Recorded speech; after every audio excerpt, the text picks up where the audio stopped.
Selamat pagi semua. Acara akan kita mulai. Sebelumnya saya aturkan panggilan dulu. Om Swastiastu. Assalamualaikum warahmatullahi wabarakatuh. Salam sejahtera untuk kita semua. Saya ucapkan terima kasih kepada Bapak Ibu Guru yang sudah berkenan hadir pada kegiatan hari ini.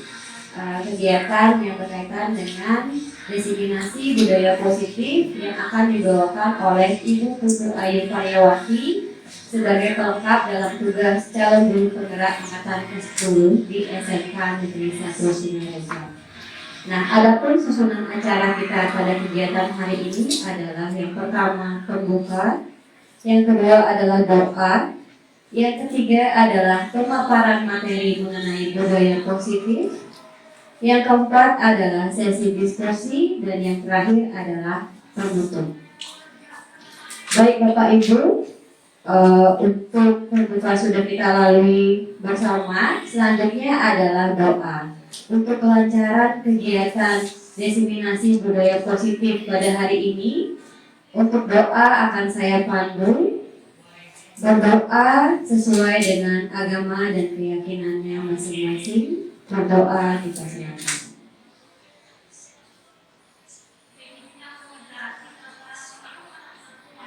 Berdoa selesai.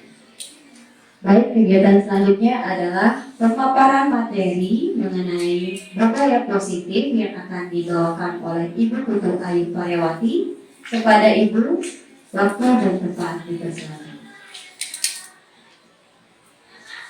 Terima kasih moderator Ibu Mira yang sudah memoderatori kegiatan hari ini, yaitu adalah kegiatan budaya positif.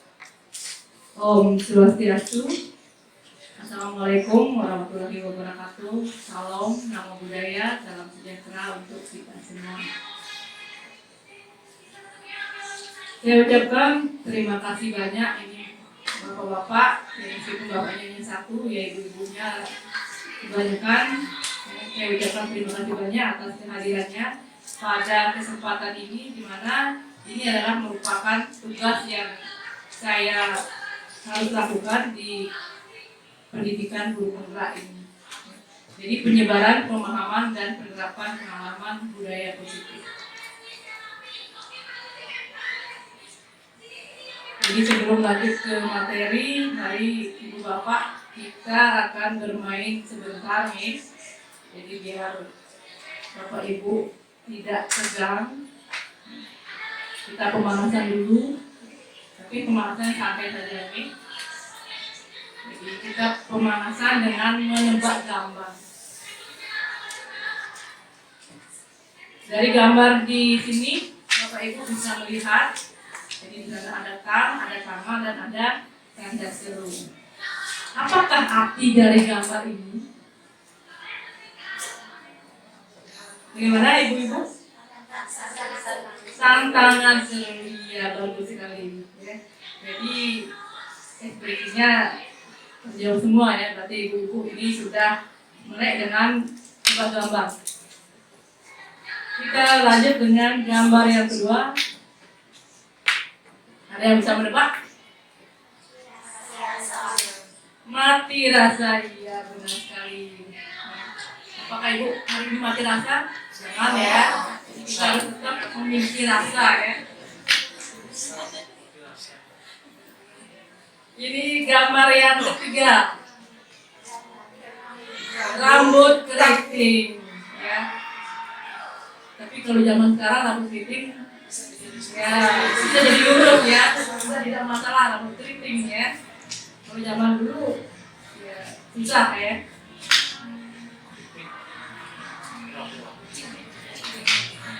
Nah, Bapak Ibu, di sini ada istilah budaya positif. Apakah yang terbersit di benak Bapak Ibu tentang budaya positif? Budaya positif ini berkaitan dengan apa? Mungkin ada Bapak Ibu yang bisa menjelaskan. Budaya positif itu yang budaya seperti apa?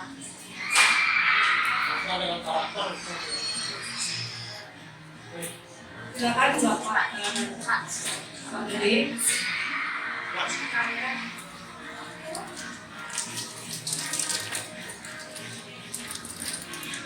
Ada yang bisa urut pendapat Bapak Ibu budaya positif itu budaya yang bagaimana? Perilaku yang baik, kebiasaan yang baik. Benar, Bapak Ibu setuju? Iya, setuju ya. Jadi budaya positif itu adalah pembiasaan atau perilaku-perilaku yang baik ya. Jadi perilaku yang baik yang ada di sekolah ya. Karena kita bekerja di sekolah, jadi budaya positif itu kita utamakan di sekolah. Kalau kita di rumah ya budaya positif juga ada di rumah ya. Nah di sini saya akan memaparkan mengenai konsep inti dari budaya positif itu. Jadi ada banyak Bapak Ibu yang termasuk di dalam budaya positif. Yang pertama ada mengenai perubahan paradigma belajar. Disiplin positif, ada juga nilai-nilai kebajikan, kebutuhan dasar manusia, motivasi perilaku manusia, posisi kontrol guru, ada keyakinan kelas, dan yang terakhir adalah segitiga retribusi. Mungkin dari sekian konsep inti ini, mungkin yang baru bagi Bapak Ibu itu adalah segitiga retribusi. Nah, di modul ini dah yang kita pelajari ya mengenai budaya positif ini. Baiklah, selanjutnya kita akan menuju pada perubahan paradigma. Menurut Bapak Ibu, apakah Bapak Ibu sudah menerapkan paradigma baru dalam pembelajaran? Ataukah masih menganut paradigma yang lama?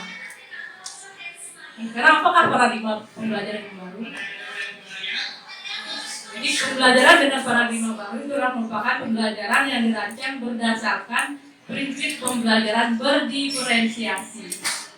Mungkin Bapak Ibu sudah pernah mendengar ataupun sudah melakukan tapi tidak sadar bahwa itu adalah namanya berdiferensiasi.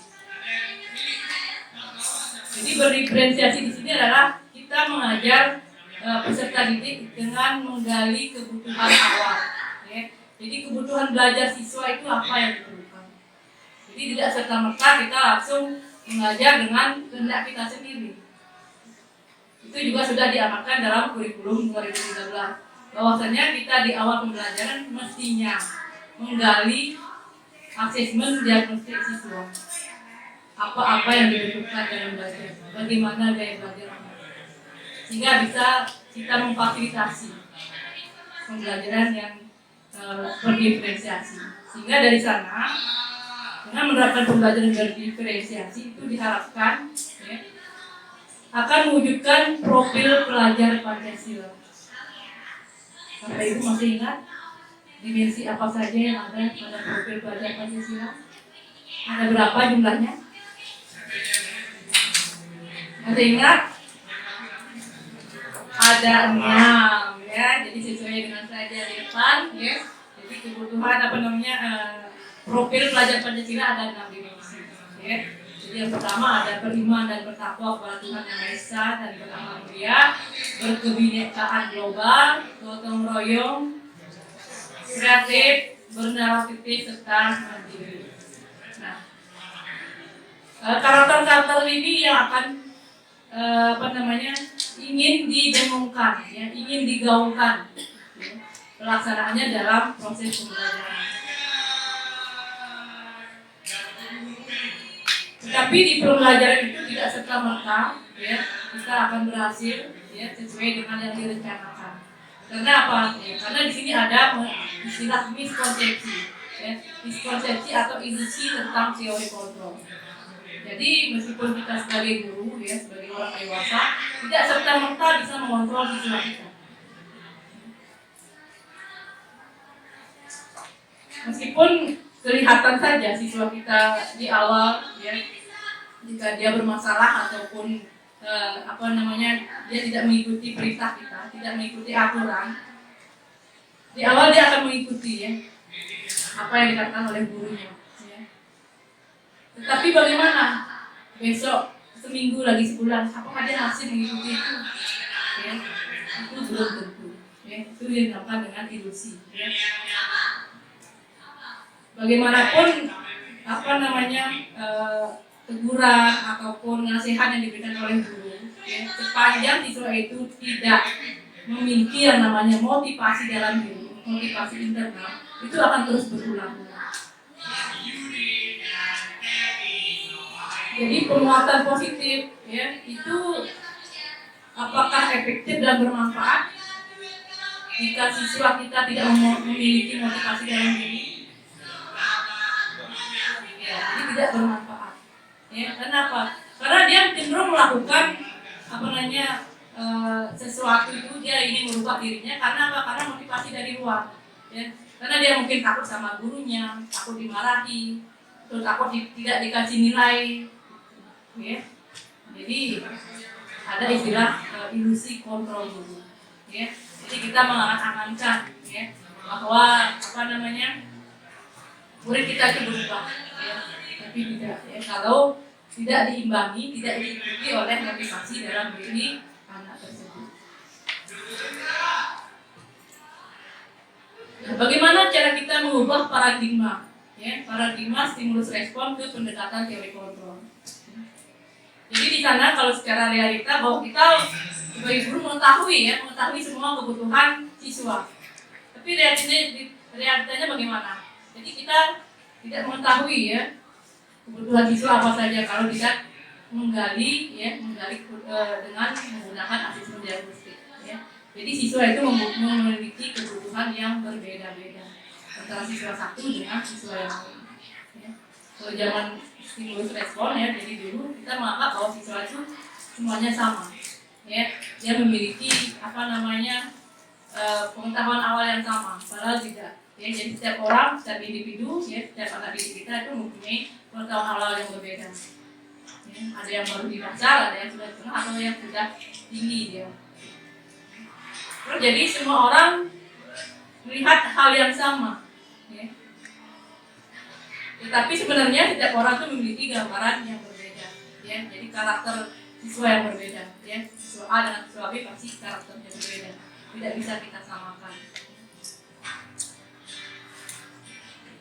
Terus menurut stimulus respon, jadi di sana kita mencoba mengubah orang agar berpandangan sama dengan kita.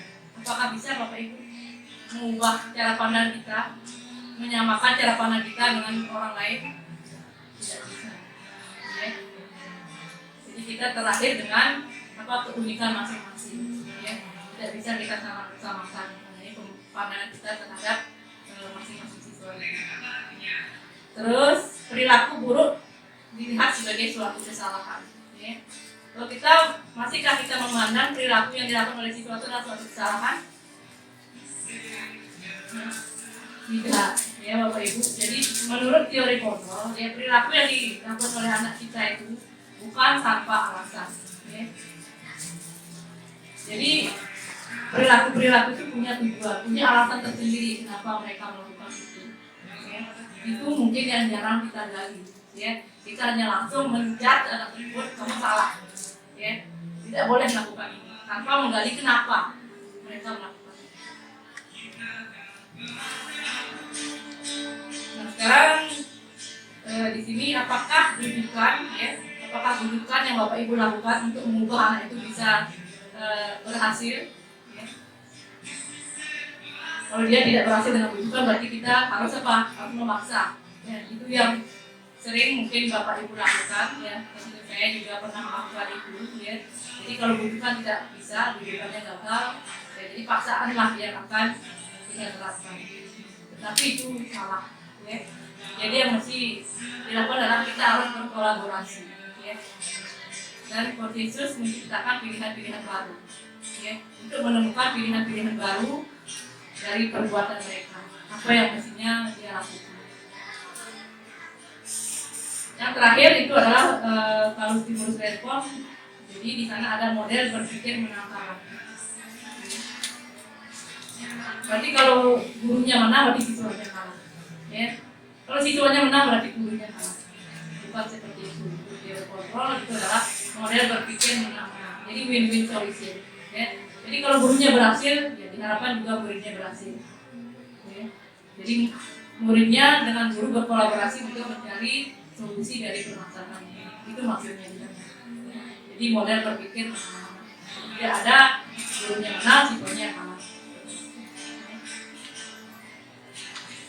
Nah di sini ada yang sering menjadi pertanyaan, apakah hukuman dapat mendisiplinkan anak?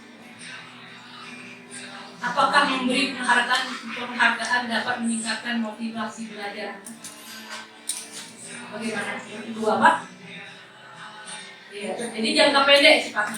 Ya, jadi kalau hukuman, yang sekarang ibu bapak mengasih hukuman untuk mendisiplinkan anak kita, apakah lagi seminggu dia masih tetap untuk disiplin? Belum tentu, ya. Terus jika bapak ibu memberikan penghargaan, apakah dapat meningkatkan motivasi belajar anak? Iya, belum tentu juga.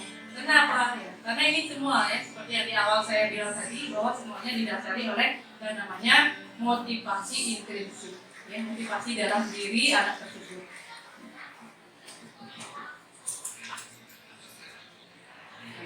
Bagaimanakah cara kita ya, membuat murid kita disiplin?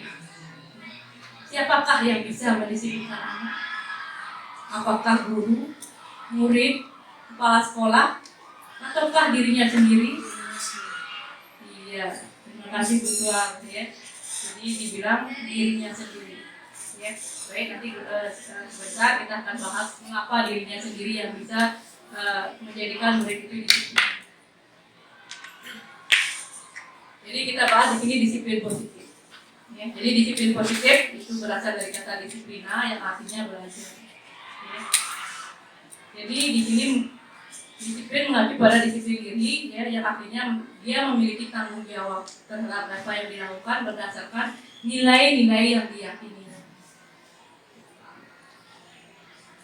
Jadi disiplin positif merupakan salah satu cara menerapkan disiplin untuk menumbuhkan kesadaran peserta didik, ya, tanpa mengharapkan imbalan ataupun ancaman atau hukuman. Itu yang disebut sebagai disiplin, Bapak Ibu.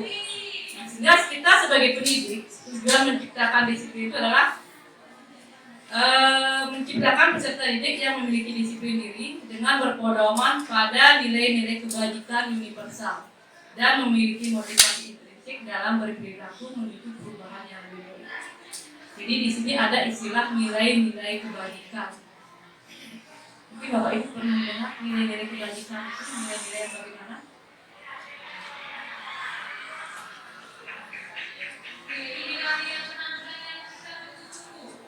Nilai-nilai kebajikan sehingga siswa akan memiliki motivasi intrinsik untuk merubah motivasi siswa untuk berperilaku menjadi lebih baik.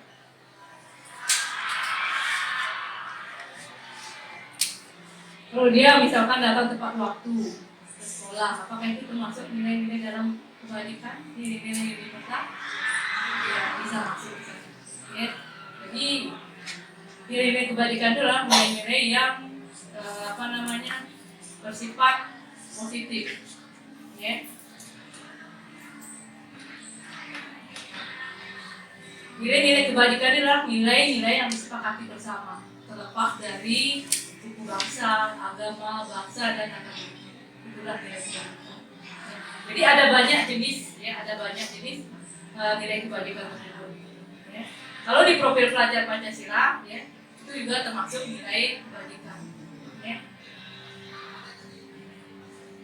Selain itu ada yang dari primary years program, ya, jadi toleransi, rasa hormat, integritas, ya, menghargai, empati, ya, terus dapat dipercaya, ya, mendengarkan dengan baik apa keluhan teman, ya, itu juga salah satu nilai-nilai kebajikan. Ya, jadi ada banyak sebenarnya nilai-nilai kebajikan yang bisa kita terapkan sehari-hari.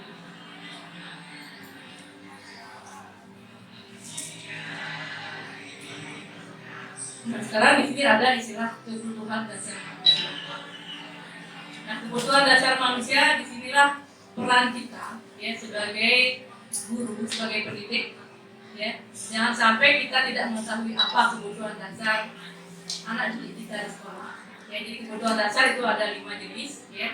Jadi ada kebutuhan bertahan hidup, kasih sayang dan rasa diterima, penguasaan, kesenangan, dan kebebasan. Ya. Jadi kalau bertahan hidup, mungkin Bapak sudah mengetahui ya, apa saja yang kita perlukan untuk bertahan hidup. Ya, jadi salah satunya adalah makan. Ya, jadi kita tidak akan hidup jika tidak makan. Ya, ada makan, ada pakaian, ya, ada tempat tinggal, ada keamanan dan kebutuhan. Kalau rasa kasih sayang, Bapak Ibu sudah menerapkan itu? Sudah, ya.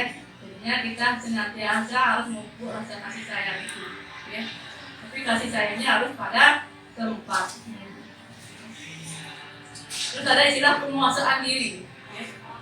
Jadi penguasaan itu adalah harga diri, ya, keinginan untuk dianggap, ya, menjadi pemimpin yang berprestasi, diakui dan didengar, itu adalah penguasaan. Ya, untuk diakui bahwa saya berkuasa, gitu, ya, saya jadi pemimpin. Terus ada kesenangan, ya. Jadi kesenangan ini sifatnya materi, ya. Jadi kesenangan ini tergantung orangnya, ya. Mungkin dia senang kalau dia jadi siswa, jadi mungkin dia senang datang tepat waktu, ataupun dia senang mengganggu orang. Ada kan yang begitu senang didik kita? Ya, ada saja, ya. Ada saja yang merasa senang mengganggu temannya. Terus ada kebebasan. Jadi kebebasan di sini mungkin, ya, kalau anak kita kalau salah mengartikan kebebasan, mungkin dia di dalam kelas dia cenderung bermain-main, ya. Jadi tidak antusias di dalam belajar, ya.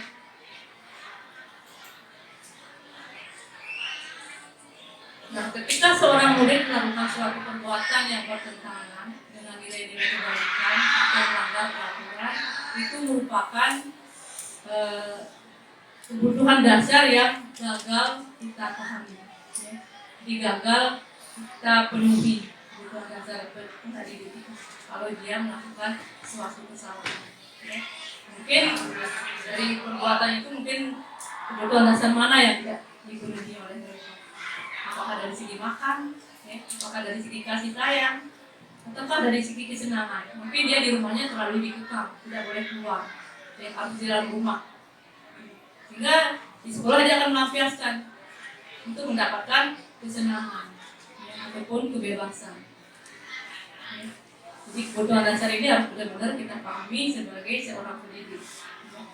Sehingga kita tidak serta-merta selalu menyalahkan siswa. Nah, di sini ada cerita Bapak Ibu. Di sini ada Ibu Ambar yang seorang guru wali kelas 2A di SD Pelita Hati. Ya. Jadi ibunya ini sedang bingung menghadapi ulah salah satu muridnya di kelasnya, ya, yang bernama Doni. Jadi beberapa anak di kelas 2A datang pada ibunya mengeluh, ya, bahwa seringkali Doni ini meminta bekal siang kepada teman-temannya. Jadi meminta bekal siang bukan dengan cara halus, tapi dia dengan cara memaksa, ya. Nah, jika ibu bapak menghadapi hal seperti ini, apa kira-kira yang ibu bapak lakukan kepada Doni? Ada mungkin yang bisa berbagi bapak? Apa yang bisa kita lakukan? Apakah langsung kita menjudge anak tersebut? Apakah mencari tahu, ya, bagus sekali Bu Mafri, ya. Kita mencari tahu, ya, kenapa si Doni melakukan hal ini, ya. Mungkin si Doni, kalau kita hubungkan dengan kebutuhan dasar, apa yang belum didapatkan dari si Doni? Kalau kita melihat dari kasus ini, mungkin dia lapar, ya, tidak dibawakan bekal, ya, bisa jadi, ya. Terus apa kira-kira selain dia lapar, ya, kalau tidak bawa bekal, kebutuhan untuk makan berarti dia, ya. Kebutuhan kasih sayang, ya. Jadi kebutuhan kasih sayang mungkin si Doni merasa bagaimana? Tidak mendapatkan kasih sayang dari siapa? Ya, mungkin dari teman-temannya. Tidak diajak ikut bergabung, ya, untuk makan, ya. Jadi kekurangan perhatian bisa jadi gitu, ya. Apalagi mungkin kira-kira di sini kesenangan. Dari mana kita melihat bahwa di Doni belum dapat kesenangan?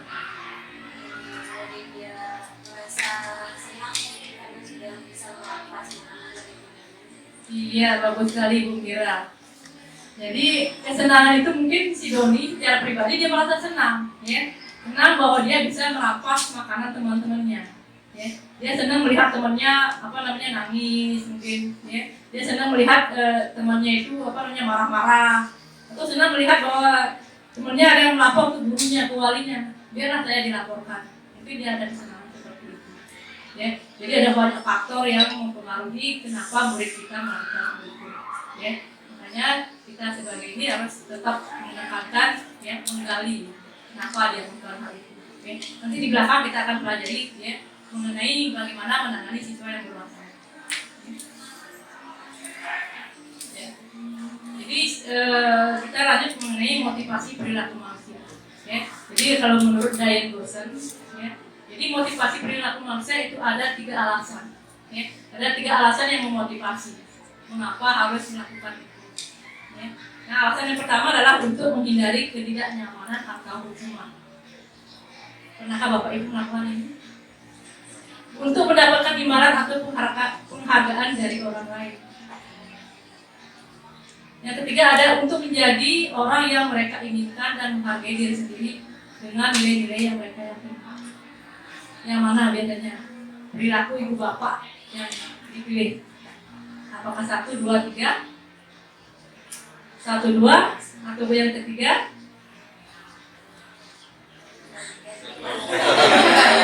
Iya. Jadi tergantung situasi mungkin, ya. Ya, jadi situasi sangat mempengaruhi, ya, motivasi kita, ya. Tapi kalau kita masih berbuat sesuatu karena alasan 1 sama 2, berarti itu adalah ibu bapak masih memiliki yang namanya motivasi ekstrinsik, ya. Jadi motivasinya masih motivasi dari luar diri, ya. Jadi masih dipengaruhi oleh orang lain, ya. Untuk menghindari ketidaknyamanan, ya, atau hukuman. Jadi ibu bapak, ya, datangnya sekolah pagi-pagi, dia tidak mendapat hukuman, ya. Ataukah bapak ibu ingin mendapat imbalan, ya, ingin mendapat penghargaan, ya. Ataukah dicap, bapaknya rajin sekali sekolah, ibunya rajin sekali sekolah. Ataukah ibu ingin menjadi diri sendiri dan menghargai diri sendiri, bahwasanya saya sebagai seorang guru harus datang tepat waktu, ya. Jadi ada nilai-nilai yang ibu yakini, kenapa ibu datang tepat waktu, ya. Kalau yang ketiga ini alasannya, berarti ibu sudah memiliki motivasi dalam diri sendiri. Jadi berperilaku dengan meyakini nilai-nilai yang ibu punya. Ya, ini adalah motivasi intrinsik, ya, alasan 1 sama 2. Yang ketiga itu adalah motivasi intrinsik, ya. Jadi yang paling bagus dilakukan adalah motivasi intrinsik, ya, karena dia sifatnya akan jangka panjang. Jadi dia tidak terpengaruh oleh motivasi dari luar. Meskipun bagaimana di luar, kalau dia sudah meyakini nilai-nilainya itu, dia akan tetap melakukan hal yang baik. Nah, di mana dari motivasi itu akan menurunkan yang namanya tika, ya. Di sini ada 3 istilah atau 3 pernyataan yang sering kita dengar. Tapi mungkin yang ketiga ini Bapak Ibu belum dengar. Ini yang pertama itu ada hukuman, ada konsekuensi, sama restitusi. Kalau hukuman, jadi hukuman ini bersifatnya tidak terencana atau tiba-tiba, ya. Jadi tidak direncanakan, jadi tiba-tiba, ya. Misalkan kalau siswa kita ada yang bermasalah, ada yang salah, ya, ataupun dia datang terlambat, ya, tergantung juga dengan kondisi gurunya, ya. Kalau kondisi gurunya tidak bagus, ya, begitu siswanya terlambat, tidak dicari dulu kenapa terlambat, jadi langsung hukum. Kamu terlambat, silakan keliling lapangan 2 kali, ya. Itu namanya hukuman yang sifatnya tidak direncanakan atau tiba-tiba, ya. Terus hukuman ini juga sifatnya satu arah, ya. Jadi dari pihak guru memberikan hukuman kepada muridnya, yang murid hanya menerima saja. Diapakan sama gurunya, dia pasrah, ya. Disuruh lari, ya lari, disuruh jongkok bangun, ya jongkok bangun, ya. Dan biasanya hukuman ini, ya, diberikan berupa fisik sama psikis, ya. Nah, kalau ibu bapak melihat ini, apakah hukuman ini patut kita lakukan? Bolehkah kita melakukannya?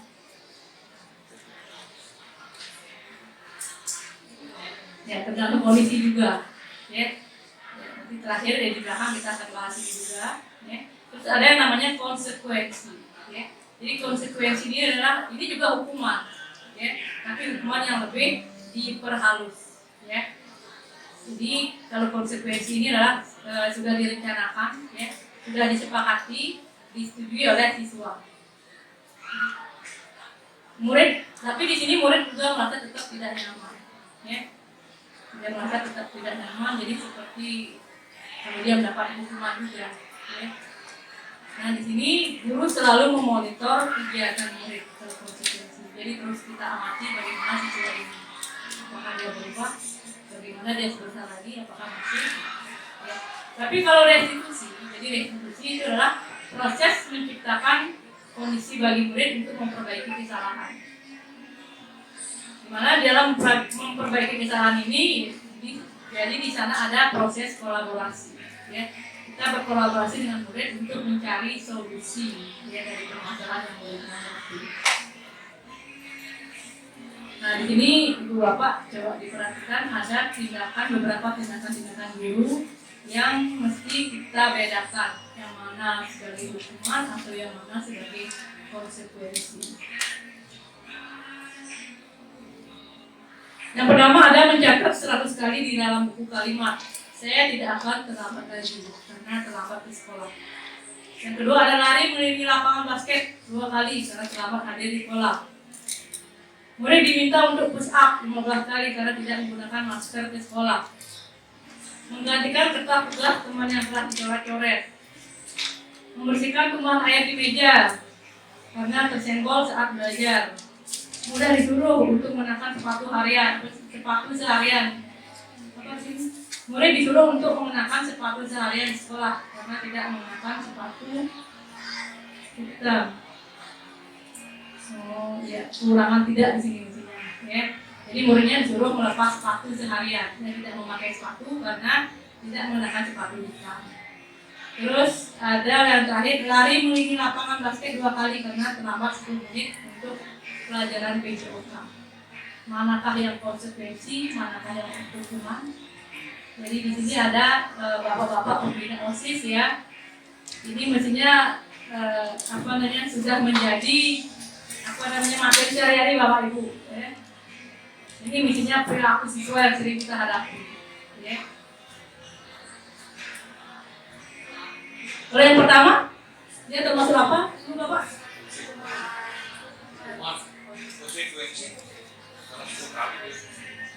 Kenapa ya? Ini termasuk apa? Yang pertama? Saya tidak akan terlambat lagi karena mencatat karena terlambat di sekolah.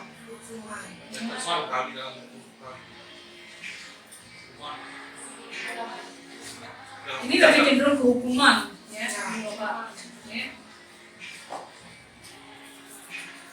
Karena kalau dia mencatat, mestinya dia mencatat di dalam pelajaran apa dia terlambat, ya, baru nyambung dia sebagai konsekuensi. Ya, ini lebih cenderung ke hukuman. Terus ada lari mengelilingi lapangan basket 2 kali karena terlambat hadir di sekolah. Ya, ini sebagai hukuman. Ya. Minta murid push up 15 kali. Hukuman. Ya.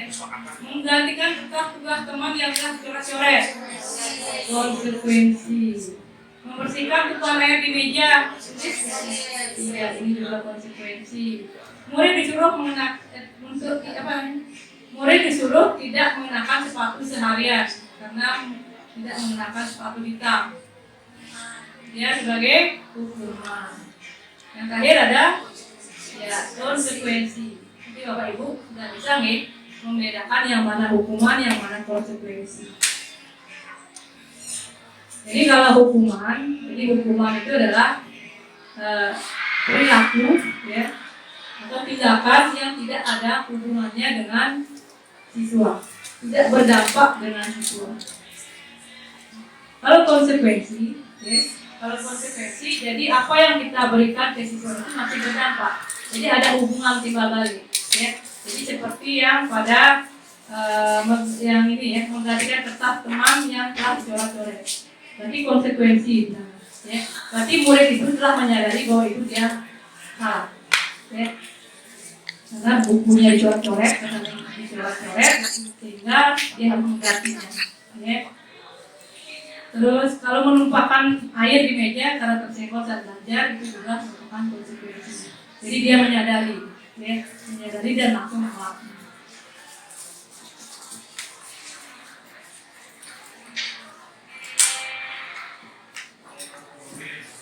Di sini ada istilah posisi kontrol guru. Oke.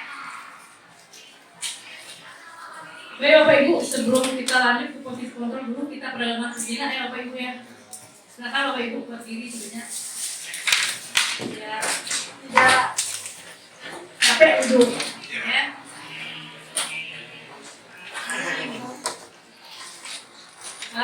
Nanti Bapak Ibu, saya akan bacakan cerita di sini.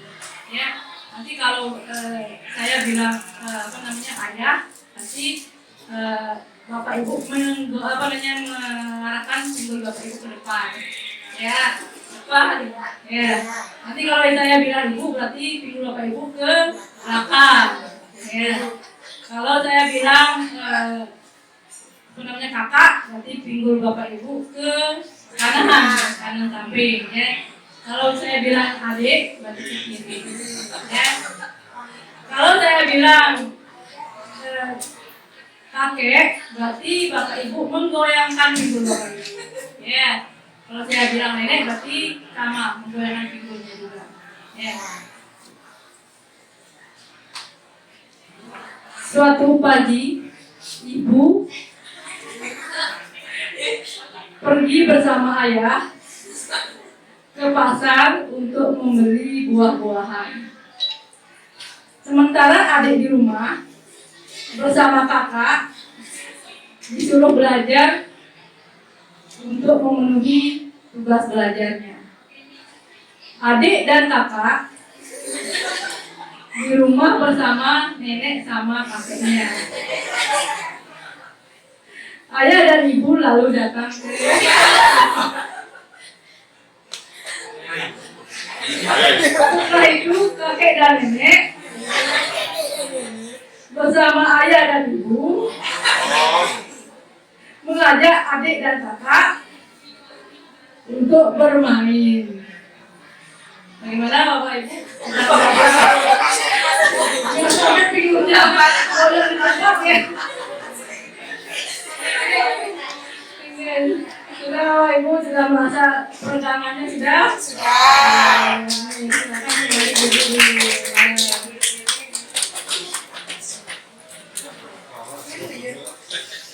Ya, kita kembali di sini Bapak Ibu. Ya, jadi di sini ada istilah posisi kontrol guru. Ya, jadi posisi kontrol guru di sini ada 5. Ya, ada sebagai pendukung, ada sebagai teman, pembuat rasa bersalah, pemantau, dan manajer. Manakah yang belum pernah ibu lakukan? Karena saya yakin ibu akan bisa.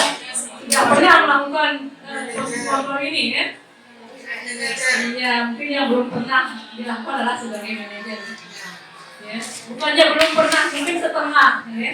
Jadi setengah kegiatan di manajer itu lakukan. Ya. Baik Ibu, kita lanjut saja. Ya. Nah, di sini ada penerapan contoh, ya, contoh posisi kontrol guru. Ya. Jadi di sini ada kasus siswa tidak memakai atribut lengkap saat upacara bendera. Ya. Jadi kalau ini bagaimana Bapak pembina OSIS di sini? Kalau siswanya tidak memakai atribut lengkap saat upacara bendera, hormat pada bendera selama 1 jam. Apakah Bapak Ibu begitu? Berapa kali Ibu Bapak kalimatnya yang di sini? Berapa kali Ibu Bapak memberitahu kamu selalu saja mengecewakan Ibu Bapak. Kalau posisi kontrol yang pertama, kalimat yang pertama, dia sebagai apa? Kalau yang kedua sebagai apa? Kalau yang pertama sebagai apa? Pendukung. Ya. Jadi di sini kita tidak mentoleransi, ya, tidak mentoleransi siswa yang tidak memakai atribut. Ya, jadi langsung dihukum hormat bendera selama 1 jam. Tapi kalau yang di sini, berapa kali Ibu Bapak memberitahu kamu selalu saja mengecewakan ibu, kata bapak. Ya, membuat mereka bersalah. Ya. Benarkah? Iya, benar sekali. Ya. Jadi bapak ibu sudah bisa menerapkan posisi kontrol sebagai pendukung ataupun sebagai pembuat organisasi. Ini ada lagi kalimatnya seperti ini. Ayo dong ikuti aturan sekolah. Tolong bantu ibu ya sekali ini saja. Ya. Lain kali jangan berbuat seperti ini lagi ya. Seperti itu kalimatnya. Terus ada lagi kalimat, kamu sudah melanggar peraturan sekolah. Kamu tahu konsekuensinya. Setelah upacara kamu beri atribut di koperasi dan jangan ulangi lagi. Kalau yang pertama ini, ya sebagai apa? Posisi kontrol kita diterapkan sebagai teman, ya. Jadi di sini gurunya sok-sok akrab sama muridnya, ya. Tolong bantu ibu ya, misalkan kita tidak benar-benar akrab sama siswa, ya. Tapi kalau yang di sini ya, di sini apa? Pemantau, ya. Jadi kalau pemantau ya ekspresinya datang, ya. Jadi dia tidak sebagai teman, tidak sebagai penghukum, ya. Tapi dia sebagai pemantau, ya. Jadi akan terus mengawasi terus, ya. Ya benar sekali. Cara yang terakhir, nah ini yang terakhir, ya. Apakah kamu tahu kesalahanmu? Kira-kira bagaimana kamu memperbaiki kesalahanmu? Iya, bagus sekali ini sebagai manajer, ya. Jadi seperti di manajer inilah semestinya kita melakukan kontrol kita kepada murid-murid kita, ya. Apakah kita sebagai penghukum boleh? Apakah sebagai teman boleh? Boleh. Ya. Itu semuanya sebenarnya boleh. Ya. Jadi tergantung juga dengan situasi permasalahan yang dihadapi oleh siswa.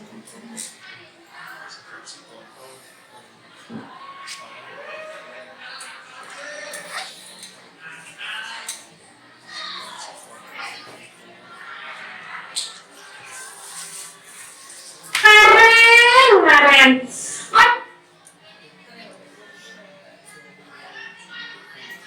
Baik Bapak Ibu, ini adalah video yang bisa kita simak bersama bagaimana posisi kita sebagai penghukum, sebagai teman, sebagai pemantau, ataupun sebagai manajer. Ya. Mari kita simak bersama, ya.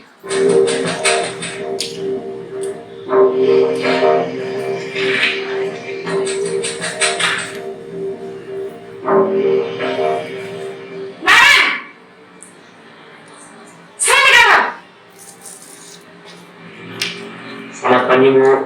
Sangat terlambat. Kamu deh, pasti terlambat. Maaf, Bu. Saya... Apa? Apa coba? Alasan kamu apa ini? Kapan sih kamu tidak terlambat? Malas sekali ya kamu jadi anak. Saya... Dasar pemalas. Gak kapok-kapok sih kamu. Sudah berapa kali terlambat? Saya... Kamu pernah lapangan basket 2 kali. Kenapa saya harus ke lapangan basket, Bu? Kenapa? Kamu melawan ibu. Berani-beraninya jawab. Sudah terlambat, masih berani jawab nggak? Sekarang, keliling lapangan basket 5 kali sekalian. Biar apa? Cepat. Pergi sama ke lapangan basket.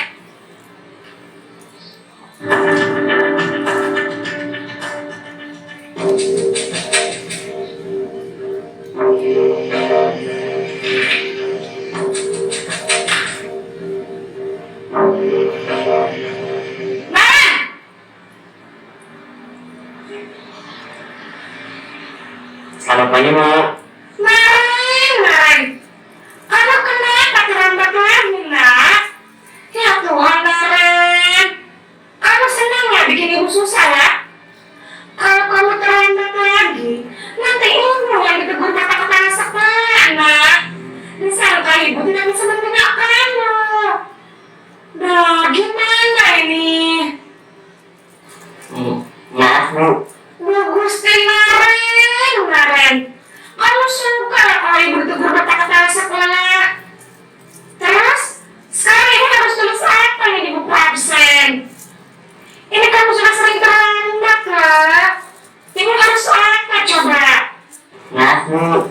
Maaf sekali. Ya sudah, lain kali jangan bikin ibu susah lagi, anak ya.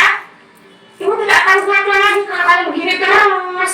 Bisa jantungan kalau ibu ditegur batak pasta. Sana cepat ke kelas. Maaf ya, Bu. Maaf sekali.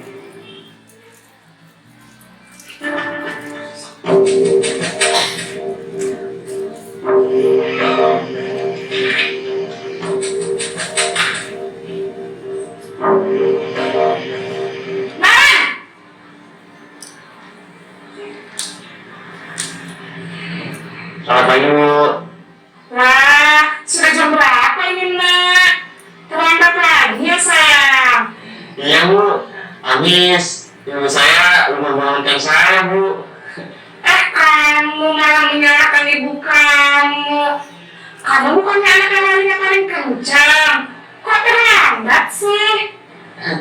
Iya, Bu. Saya memang terlambat banget tadi. Jadi, walaupun saya lari kencang, tetap jadi kencang, Bu. Ya sudah sana. Nanti lain kali larinya lebih kencang lagi ya. Biar gak terlambat lagi. Bikin senang ibu demi ibu. Bisa kan? Bisa, Bu.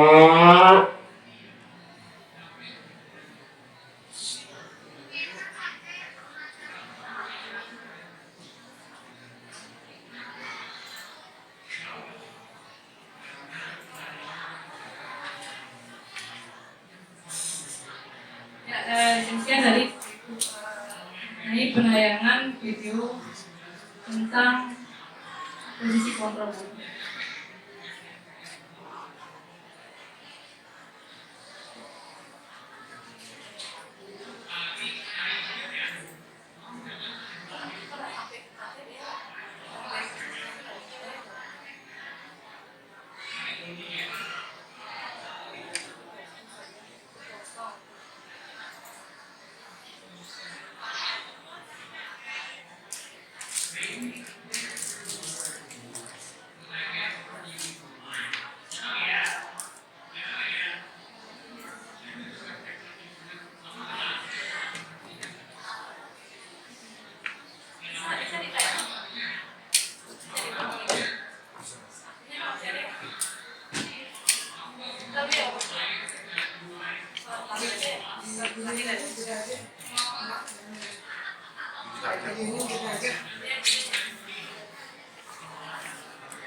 Selamat pagi, Bu.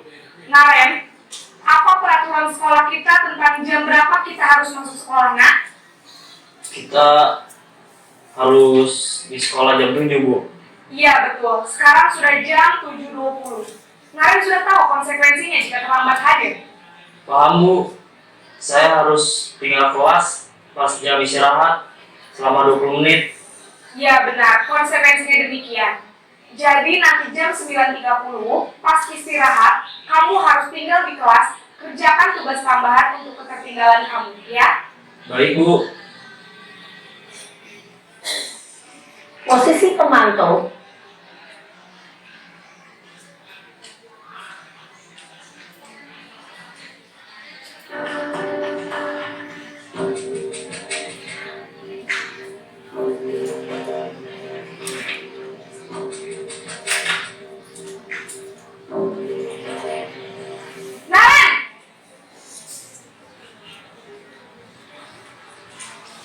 Selamat pagi, Bu. Selamat pagi, Naren. Maaf, Bu.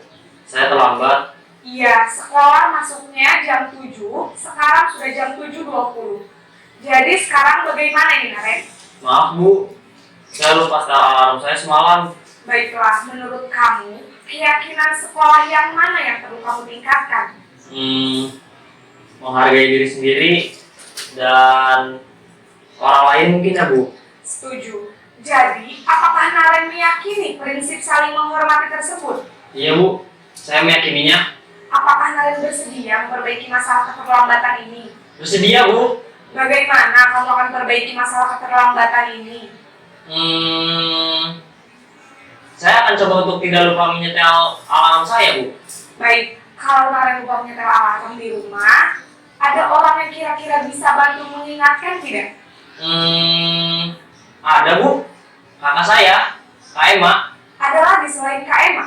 Selain Kak Emma, ada ibu saya. Baik, jadi yang mengingatkan Naren adalah Kak Emma dan ibu kamu ya? Kira-kira akan mulai setel alarm kapan nih Naren? Setelah pulang sekolah, akan segera saya lakukan. Baik, jadi Naren akan setel alarm untuk bangun besok pagi dan akan diingatkan oleh kakak dan ibunda Naren ya. Ada lagi yang mungkin perlu dilakukan Naren agar tidak terlambat bangun lagi? Tidak ada Bu. Baik Naren, terima kasih untuk kerjasama kamu. Sekarang kamu terus kembali ke kelas untuk belajar. Baik Bu, terima kasih.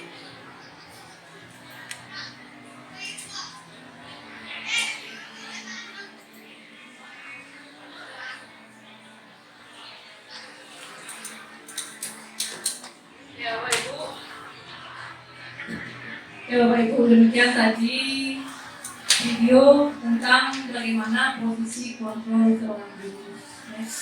Nah, di antara kelima posisi kontrol itu yang mana sudah pernah Bapak Ibu lakukan? Apakah kelimanya sudah pernah? Ya, saya yakin kelimanya sudah. Cuma yang terakhir kayaknya yang tidak maksimal kita lakukan. Nah, di sini ya, ada kalimat saya kecewa sekali dengan kamu. Kalau ibu bapak melihat di sini posisi kontrol apa? Posisi kontrol aku sebagai apa? Pembuat rasa bersama. Kita ya, tidak iya bagus sekali bapak ibu. Ya. Saya kecewa sekali dengan kamu. Ya. Jadi kita seakan-akan membuat siswa merasa bersalah dengan apa yang dia lakukan. Ya.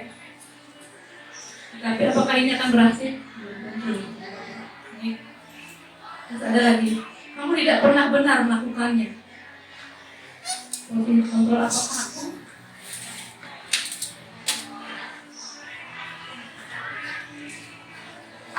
Posisi kontrol apa Putri? Memantau. Oke, kita baca bersama Bapak Ibu. Ya, benar saja memantau, kamu tidak pernah benar melakukannya. Ya, ini adalah sebagai penghukum, ya. Jadi kalau pemantau itu beda ya. Jadi kalimatnya lebih positif, dia tidak mengalihkan. Ya. Di sini kan kamu tidak pernah benar melakukan ini, ya. Di penghukum. Terus apa rencanamu untuk menyelesaikan ini? Sebagai manajer, ya. Jadi di sini kita selalu menggunakan ya, kata rencana, ya. Rencana ke depan apa yang dilakukan, bagaimana besok rencana, apa yang akan kamu lakukan besok. Ya. Kalian ini, ayo lakukan demi ibu ya. Ya ini jelas sekali ya, karena kita di sini mengajak siswa ya, berpihak pada siswa. Ya.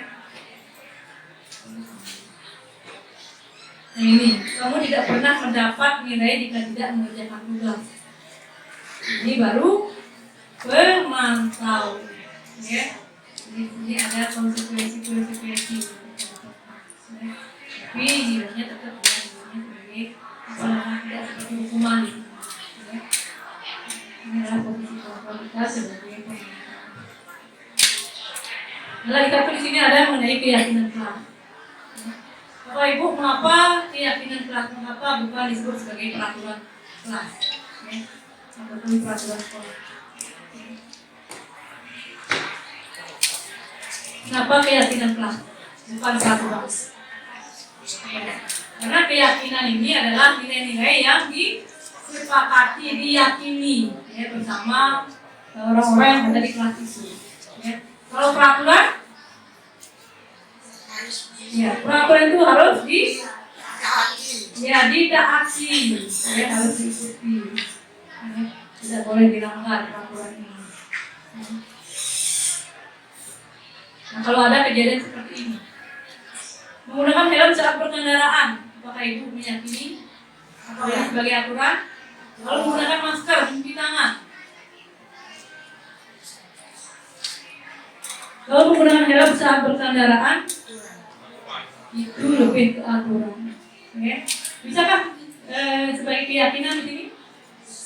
Bisa, ya bisa keduanya. Karena ibu bapak meyakini dengan menggunakan helm, bapak ibu akan selamat. Ya, sebenarnya juga sudah dituangkan sebagai aturan dalam pengendaraan. Kita harus selalu menggunakan helm. Ya. Terus kalau menggunakan masker, mencuci tangan, ini aturan apa keyakinan? Keyakinan. Ya. Jadi kalian yakin dengan menggunakan masker, kalian bisa apa jadi? Bisa sehat, ya, bisa selamat, ya. Kalau jangan seperti tahun kemarin, ya, banyak ada virus COVID-nya, kalian selalu menggunakan masker, ya, mencuci tangan, tidak pernah lupa, biar tidak kena virus, ya. Karena kita yakin dengan menggunakan masker, mencuci tangan, kita akan sehat, ya, jadi selamat. Itu keyakinan. Nah, di mana pembentukan keyakinan kelas ini, ya, jadi dia adalah bersifat abstrak, ya, bersifat universal dan dibuat dengan pernyataan positif. Ya, jadi kalimat-kalimat yang kita gunakan adalah kalimat yang positif. Ya. Jadi yang dibuat itu adalah sedikit, ya, biar kita mudah mengingatnya. Dan semua warga kelas atau warga sekolah, ya, itu membuat atau menuangkan dirinya untuk membuat suatu keyakinan kelas ini.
Jadi demikian yang keyakinan kelas yang sudah pernah saya lakukan itu di kelas sebelum program. Jadi Bapak Ibu juga diharapkan membuat di kelas masing-masing keyakinan kelas yang Bapak Ibu sepakati bersama murid-murid Bapak Ibu. Sehingga diharapkan dengan adanya keyakinan kelas itu akan menjadi tenang, tertib, dan nyaman untuk dilakukan. Yang terakhir kita bahas mengenai yang namanya segitiga restitusi. Jadi segitiga restitusi ini adalah suatu proses dialog yang dijalankan oleh guru agar dapat menghasilkan murid yang mandiri dan bertanggung jawab. Dimana di segitiga ini ada tiga stimulus ya, 3 tahapan yang harus kita lakukan. Yang pertama ada yang namanya menstabilkan identitas. Ada yang kedua adalah validasi tindakan yang salah, dan yang ketiga adalah menanyakan keyakinan. Nah, bagaimana menstabilkan identitas kita terhadap murid-murid itu? Ya. Jadi kalau menstabilkan identitas ini adalah berdasarkan prinsip bahwa membuat kesalahan itu adalah bagian dari proses pembelajaran. Jadi kata-katanya bisa disebutkan berbuat salah itu wajar. Tidak ada manusia yang sempurna. Ibu bapak juga pernah melakukan itu. Ibu bapak tidak mau mencari yang salah. Tapi ibu bapak ingin mencari solusi dari permasalahan. Kamu berhak merasa begitu. Ya. Jadi kalimat ini akan muncul dalam menstabilkan identitas. Tahap yang kedua adalah memvalidasi tindakan yang salah. Ya. Jadi di sini memegang prinsip bahwa setiap perilaku berupaya memenuhi suatu kebutuhan tertentu. Seperti masalah-masalah tadi ya, yang sudah kita lakukan bersama. Kamu pasti punya alasan mengapa melakukan hal itu. Padahal kamu bisa melakukan hal yang lebih buruk dari ini ya. Kamu patut bangga karena telah melindungi sesuatu yang kamu anggap penting. Kamu melakukannya karena mempertahankan sesuatu yang penting buatmu. Ini adalah kalimat-kalimat yang muncul dalam memvalidasi tindakan yang salah. Lalu yang terakhir ada menanyakan keyakinan. Nah di sini menanyakan keyakinan yaitu adalah berdasarkan teori kontrol, ya. Bahwa pada dasarnya kita itu termotivasi secara intrinsik, bukan ekstrinsik ya Bapak Ibu. Sehingga kalimat yang bisa kita lakukan ya, kita diskusikan bersama siswa adalah apa keyakinan kelas kita, nilai-nilai apa yang telah kita sepakati bersama, seperti apa gambaran sebuah kelas yang ideal menurut kamu. Kamu ingin menjadi orang seperti apa? Jadi di sini ya, lebih cenderung untuk meyakinkan ya, murid kita ya, dari apa yang mereka lakukan. Nah, kiri restitusi ya, di sini itu adalah bukan untuk menebus kesalahan, namun untuk belajar dari kesalahan. Dan tujuannya di sini cirinya adalah memperbaiki hubungan, ya, hubungan yang bermasalah, apakah siswa dengan siswanya, siswa dengan gurunya, atau siswa dengan lingkungan kita. Ya. Terus yang ketiga itu adalah tawaran, bukan paksaan. Ya. Yang sekarang kita tidak bisa memaksa murid ya ibu bapak ya.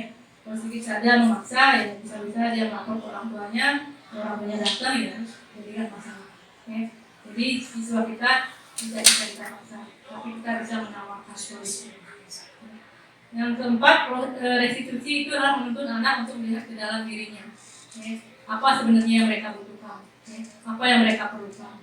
Sehingga dari sana si anak akan bisa mencari kebutuhan dasarnya dan membentuk karakter dari anak didik kita, merasa bertanggung jawab ya, terhadap dirinya. Terus yang ke-8 ya, ini ada fokus pada solusi. Yang terakhir adalah mengembalikan murid yang berbuat salah pada solusi. Ya. Jadi meskipun murid kita salah, kita harus tetap mengembalikan sama teman-teman. Ya. Jadi disinilah peran kita sebagai guru untuk melakukan yang namanya segitiga restitusi. Jadi kita tidak serta-merta harus menghukum murid jika bersalah.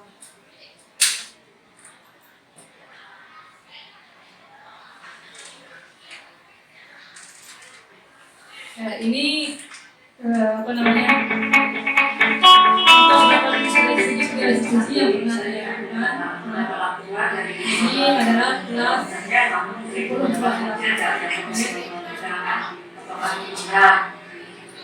cerita ada yang saya bantu.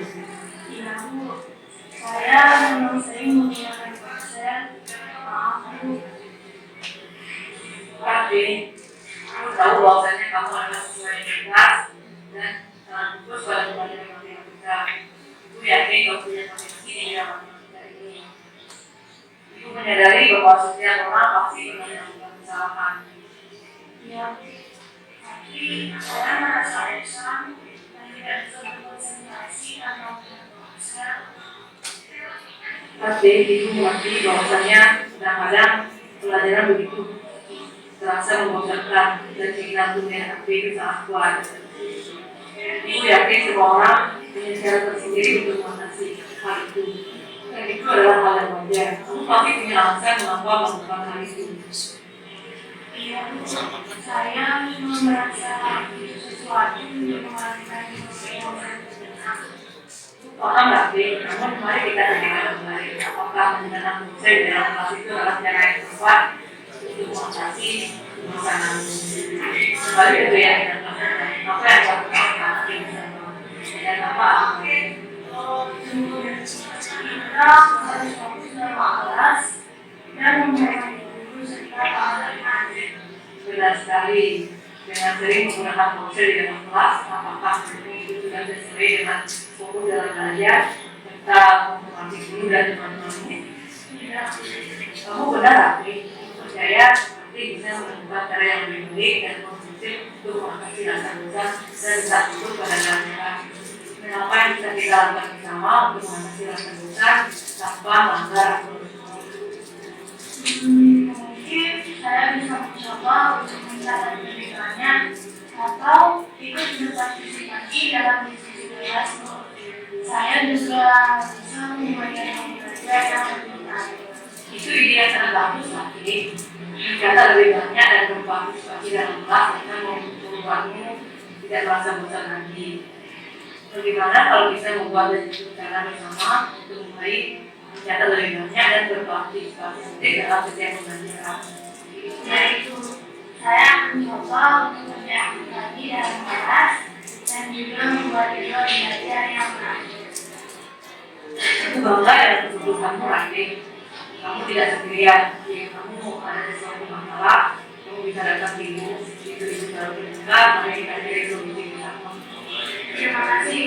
Saya akan ingat itu dan mulai mencari cara yang lebih baik agar kita fokus dalam kelas. Sama-sama, Randi. Sekarang kamu silakan kembali ke kelas dan fokus pada pembelajaran. Baik.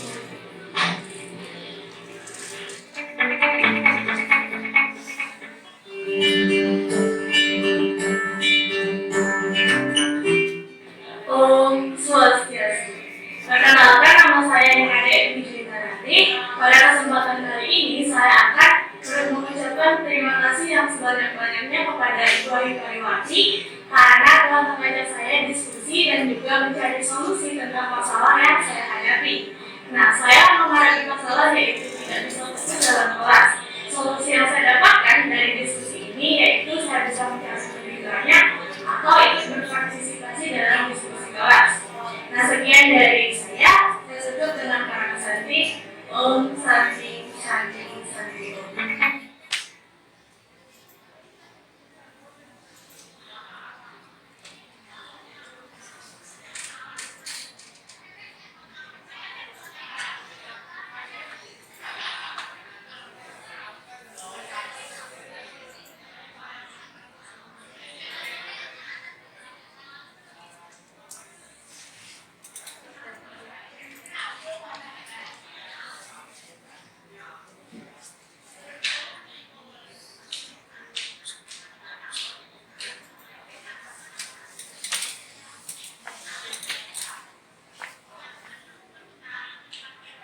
Jadi dari penerapan budaya positif tersebut yang bisa saya simpulkan bahwa dalam penerapan program disiplin positif hendaknya guru memiliki standar kepribadian, profesionalisme dan sosial yang baik di mana guru mampu merefleksi dirinya dalam posisi kontrol yang saat ini. Bagaimana dirinya menjadi among ataupun manajer yang menuntun murid-muridnya menjadi insan yang mandiri, merdeka dan bertanggung jawab. Terima kasih Bapak Ibu sudah mengikuti pemaparan saya mengenai budaya positif. Jadi menurut Ki Hajar Dewantara, di mana ada kemerdekaan, disitulah harus ada disiplin yang kuat. Terima kasih Bapak Ibu. Mungkin dari pemaparan saya, jika Bapak Ibu ada yang mau di-sharingkan, dipersilakan.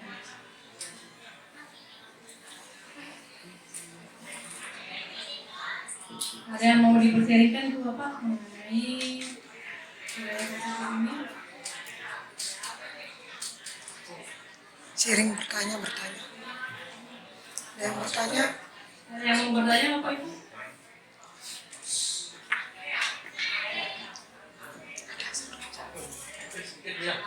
Silakan Bapak.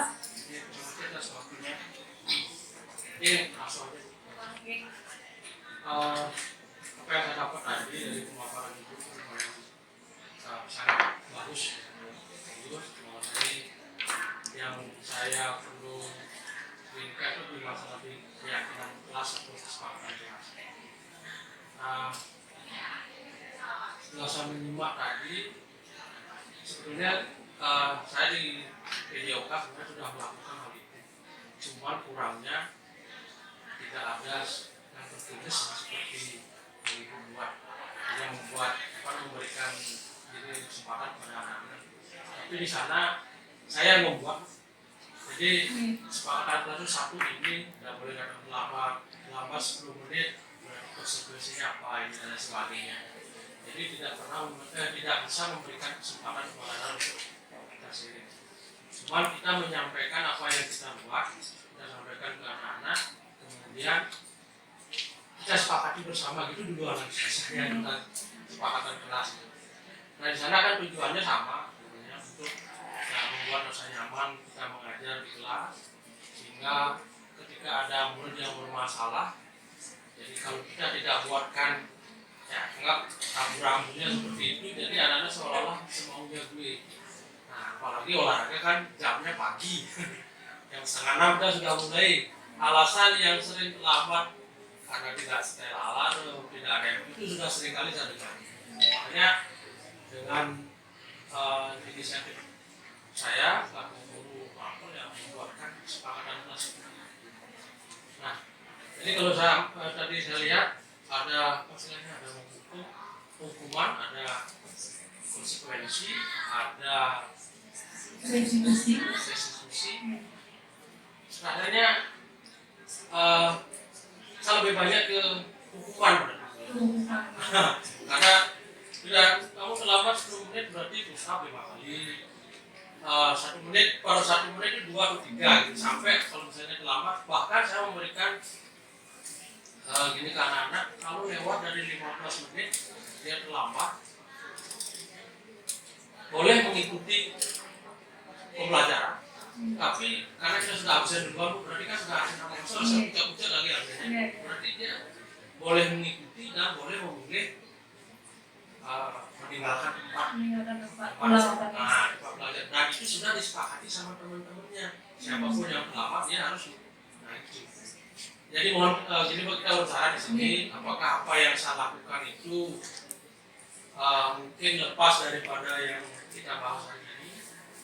Mungkin kalau memang ada solusi untuk menghaluskan lagi bahasanya biar, tapi intinya tetap mengena sesuai dengan kesepakatan setelah itu. Oke, terima kasih. Terima kasih Bapak Sutri atas atas sarannya, atas masukannya, dan kita sharingkan di sini. Jadi Bapak itu sudah melakukan yang namanya kesepakatan. Ini sudah melakukan kesepakatan kelas bersama anak didik Bapak. Ya, itu sudah bagus sekali Bapak. Ya. Nah, di mana kesepakatan ini itu memang awalnya datang dari anak-anak didik kita. Ya. Karena ini adalah kesepakatan bersama. Kita siswa kita menyepakati, ya, yang mereka inginkan, seperti yang Bapak bilang tadi, bahwa siswa itu jika terlambat, ya, itu akan dihukum, apakah push up, apakah lari keliling lapangan. Ya. Kalau kita melihat dari yang itu belum masuk sebagai hukuman ataukah konsekuensi, kalau menurut Bapak itu sebagai hukuman apa konsekuensi, Bapak? Seperti yang dipaparkan dari bisa hukuman ya, konsekuensi ya dari berdasarkan kesepakatan yang sudah kita buat. Jadi sebenarnya yang Bapak lakukan itu adalah konsekuensi. Ya. Jadi tindakannya adalah konsekuensi. Kenapa dia tindakan konsekuensi? Karena karena yang Bapak lakukan di sana terhadap siswa adalah nyambung Bapak. Karena Bapak kan mengajarnya PJOK. Ya, otomatis untuk kebugaran kan. Kalau siswa disuruh lari keliling lapangan, disuruh push up, itu masih nyambung dengan pelajaran Bapak. Jadi itu namanya konsekuensi. Bukan hukuman. Kalau hukuman Bapak ngajarnya PJOK terus muridnya disuruh menjawab matematika, kamu buat perkalian, itu baru nggak nyambung. Ini itu baru termasuk hukuman. Boleh Bapak. Ini itu termasuk konsekuensi. Nah di sini kalau kita membuat kesepakatan kelas dengan murid-murid kita juga harus kita tidak serta-merta langsung merangkul semua yang mereka inginkan. Kita juga harus memberikan alternatif pilihan. Ini seperti Bapak, dia terlambat datang 5 menit langsung disuruh balik kanan pulang. Itu kayaknya tidak manusiawi Bapak ini. Jadi karena anak didik kita sudah datang jauh-jauh ke sana sekolah yang berusaha hadir meskipun terlambat, ya. Mestinya tidak kita sepakati dia pulang Bapak. 15 menit. Lewat 15 menit. Ya, lewat 15 menit ya.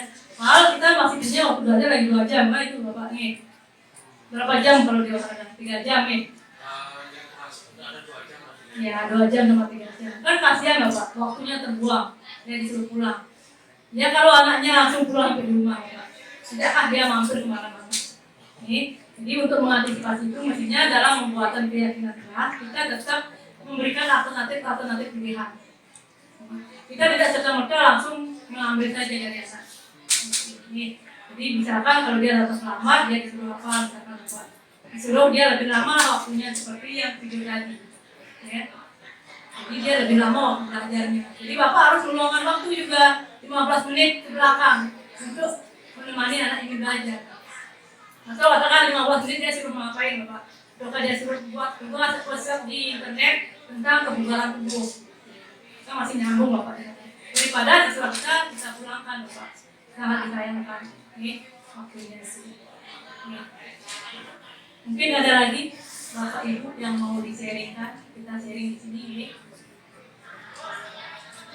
Nah, sudah cukup? Ya. Terima kasih banyak Bapak Ibu untuk kehadirannya Bapak Ibu di sini untuk mengikuti desimilasi yang saya bawakan tentang budaya positif.